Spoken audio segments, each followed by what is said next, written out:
This is Matthew Blackburn here, the youth minister here at First United Methodist Church of Waynesville. I'm in the youth area parking lot.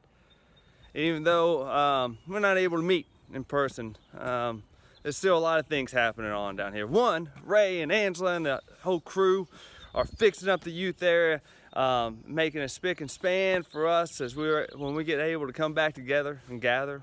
Our leadership of our youth is just amazing. Starting with our seniors, giving talks every week. If y'all haven't seen it, please go on YouTube and check it out. Jessica Bates just did a talk last week, and this upcoming Monday we'll have Emma Johnson up on YouTube. Our D-Cell leaders are doing an awesome job keeping connected with all the youth, and of course our youth do a fantastic job of keeping up with one another. And I'm so excited this Sunday we're going to get online and get on Zoom and try to get all the youth who are part of our community to come together and have a little worship time over online. It's going to be a little chaotic, probably a little holy chaos, but it's going to be awesome. And I'm so excited that through this time we can still stay connected in these ways, because being a part of this youth program growing up impacted my life. It changed my life. And one of the biggest ways it did was after I left. I left after middle school, moved over to Asheville, but I always knew I had a place here. I always knew I was belonged and I was loved. And that was so impactful. Those simple things, man, that can change my life. And the church does such a fantastic job of always being that. Anyone who walks in through the doors, they welcome them and let them know they are loved and they belong. And another great thing the church does is going outside our own doors and making sure the whole community know that they are loved and they belong. And that's something amazing that's been happening here at the Friendship House. For those who don't know, I'll give a quick kind of synopsis of what has been happening at the Friendship House. We've been offering hot breakfast in the morning. A lot of times biscuits and gravy. If it's not biscuits and gravy, we usually hear about it because that's one of the favorites here on Saturday mornings. A lot of them with a warm cup of coffee, showers for those who might need it. We also have a pantry for people to go through and get anything they need to help fill up their kitchens, to make sure they have enough, and not just enough, but some things they really like, really want. And they get to get a warm breakfast too. We've been having about 50 folks come through on Saturday mornings.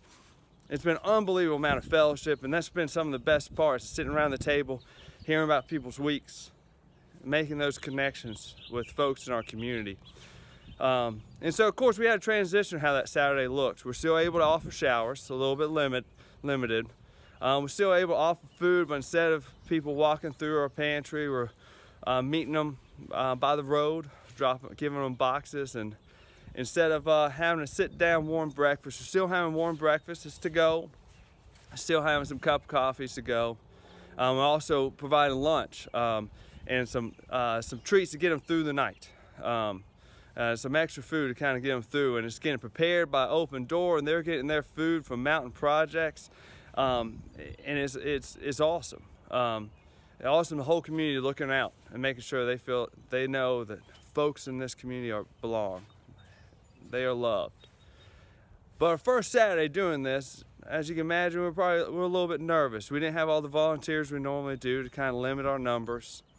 And also, we're not able to offer everything. We love opening the doors. We love saying yes. And so it was a little tough to show up on Saturday, know that we're not going to be able to do the full thing. It felt like we're giving out tickets to Disney World, but saying you can't ride all the rides. It didn't quite feel right. But in the midst of the nervousness and the kind of chaoticness of trying to figure out how we're going to work it, this guy Steven, someone comes a lot of Saturday mornings, found a loose piece of chalk from Music Makers and wrote on the sidewalk a simple thank you for showing us love, for being there.